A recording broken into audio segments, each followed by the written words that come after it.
I'm not a conspiracy theorist. All right, MAGA versus Jesus, round 12. MAGA says the Bible is against abortion, but the Bible says God breathed into his nostrils the breath of life and the man became a living being. The Bible defines life as beginning at first breath, not conception. I'm a realist, if anything. This will probably get me canceled, but it's the truth. So here we go. All religions are man-made. And I know that the elite win when we don't believe. The Roman Empire hijacked the Jesus movement, and people seem to have this idea that the church is made up of these innocent, sweet priests just trying to do the Lord's work. In reality, it's the evolution and remnants of the most powerful empire in our current history. And by win, I mean they won the first time around, when they took the Bible from God's hands and wrote it so that it would basically force a wedge between you and God. God isn't. God isn't Christian, Muslim, Catholic, or Buddhist.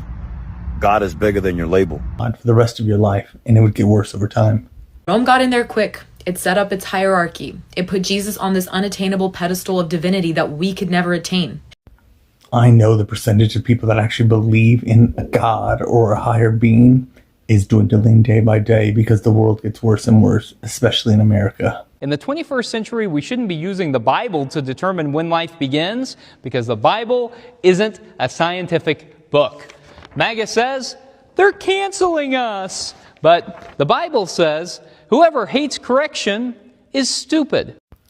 And now, that's the new wedge. They take the Bible, put that wedge between you and God. People stop believing in God because they saw so much animosity and hatred, and the fires were fueled for dissent and disgust throughout the whole world, for hunger, for homeless, for illegal to have homeless shelters except in 2 cities, Oklahoma City and Tulsa. Also, homelessness extends to people that are fleeing domestic violence. It is illegal to offer shelters to these people.